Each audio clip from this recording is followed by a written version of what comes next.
Welcome back. So let's start with Verilog data types. The basic data types of Verilog is split into two groups.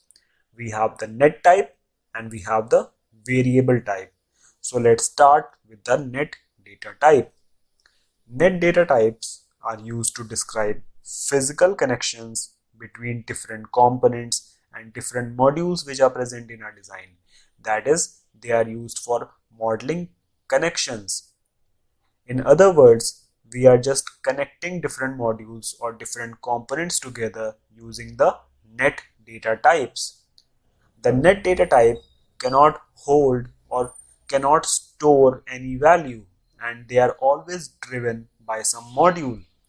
For example, if a net is connected from the output of a multiplexer to the input of a D flip-flop, then the multiplexer would be driving the net.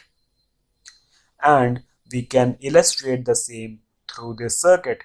We have different logic gates connected through the net data types. And to assign values to a net data type in Verilog, we use continuous assignment. In continuous assignment, we have a keyword which is known as assign, which is used for this purpose. But at this point, we won't be talking about continuous assignments and we will discuss them in later videos. And we have the variable data types. In this video, we will discuss in detail about the net data types and we will be covering the variable data types in the next video. But at this point, I would like to make one statement, and it is very important to note that all the data types in Verilog, whether they are net or variable, can have four valid values: 0, a binary 0, a binary 1, an unknown state which is represented by X, and a high impedance state which is represented by Z. Now let's see the different types of net data types. Firstly, we have the wire data type. It is used for basic point-to-point connections in our design, just like a electrical wire in our houses. And just like that, the wire data type is basically used for connecting different components in our digital system, in our digital circuit. So let's go to the EDA playground and see how the wire data type can be defined and used in our code. So on the right, you can see the actual test design and that I have implemented, and on the left, you can see the test bench which is used to verify the functionality of our design and dump out waveforms for debugging, etc. So in our design, I am creating a basic module in which we have one output and one input. So what we are doing is that we are creating a wire data type called net. Now this net will store the value of input in, and again the output will be connected to this net. So in short, we have just connected the output to the input through a net. And coming to the test bench, we don't have to worry about the test bench right now. This test bench is basically assigning the value of input to 0 initially. At t is equal to 0, we are assigning the value of input in to 0, and then at 5 nanoseconds, we are changing the input to binary 1. And the same can be seen in the waveform. Initially, the input in is 0, that is binary 0, before 5 nanoseconds. The net which we defined should follow the input. So before 5 nanoseconds, it is also 0. The output should follow the net, that is, it should be same as net. So before 5 nanoseconds, it is also 0. After 5 nanoseconds, we see input change to binary 1, in changed to binary 1, and so did net, and so did out, that is output out. So this is how we can define our wire data type and use it in our codes. Coming to WAND and VOR data types. They are used for inserting and OR logic gates in our circuit. That is AND logic gate and OR logic gate. They are used for inserting AND logic gate and OR logic gates in our circuit. WAND wires produce logical AND operation of all the inputs which are applied, and VOR wires are going to produce logical OR operation of all the inputs which are applied to this wire. So let's just see how this works in a code. So we are going to create a digital circuit in which we are having 2 outputs and 3 inputs. So output out1 is AND operation of all the 3 inputs, while output out2 is OR operation of all the 3 inputs. So what we can do is declare a WAND variable called as A. Now we have assigned input 1, that is INP1, to this wire. Then in the next statement we are assigning INP2, input 2. So what will happen? The input 1 will get ANDed with input 2 and the result will get stored in the variable A. Now when A is assigned input 3, then the result of ANDed operation, the result of AND operation of input 1 and input 2 is again ANDed with input 3. So the equivalent statement which we get is input 1 AND with input 2 and with input 3. Similarly, we can do the same for VOR. The wire B, which we have declared using the VOR data type, will perform the OR operation of all the values which are assigned to it.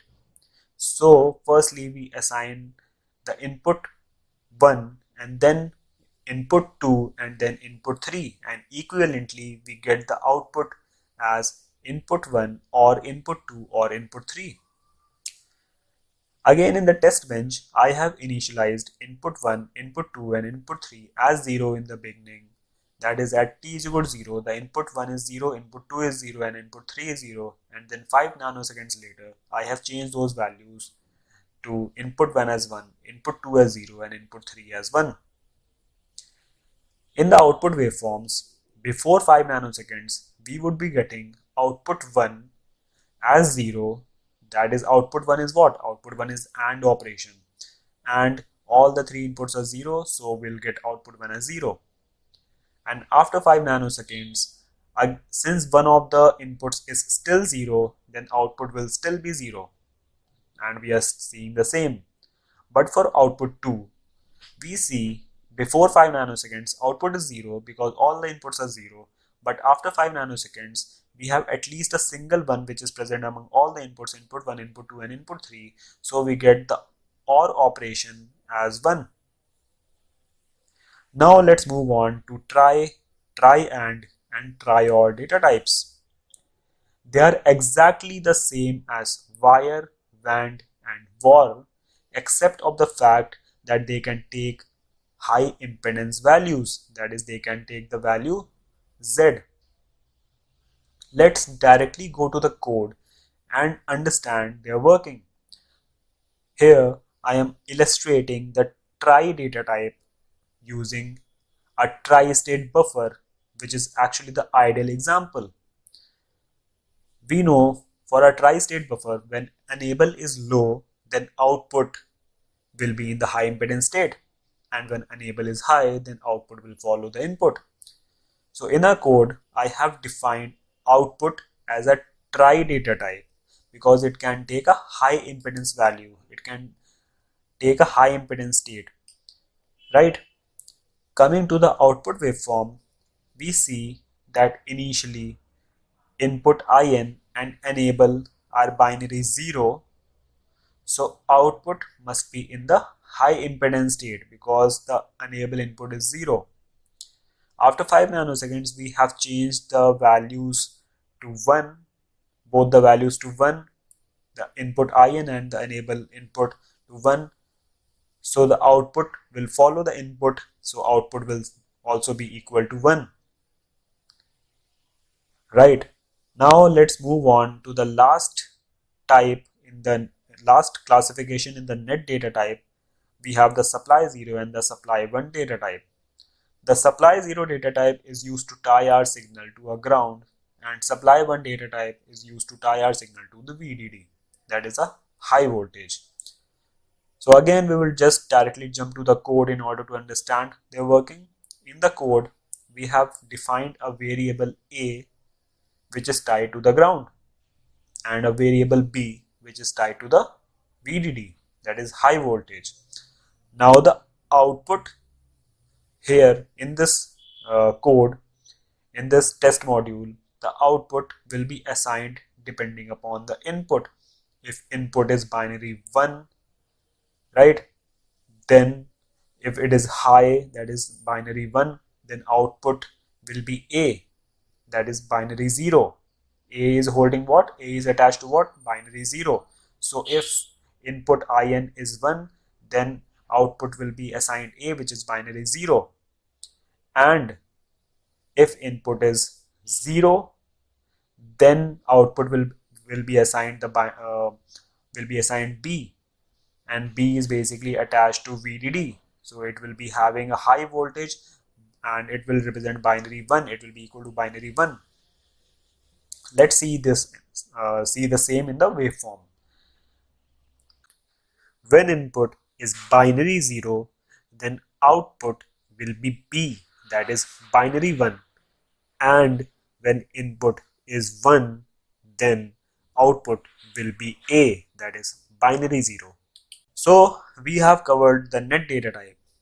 In the next lecture, we are going to cover the variable data types in detail and see the codes and their working in detail. So let's continue in the next video.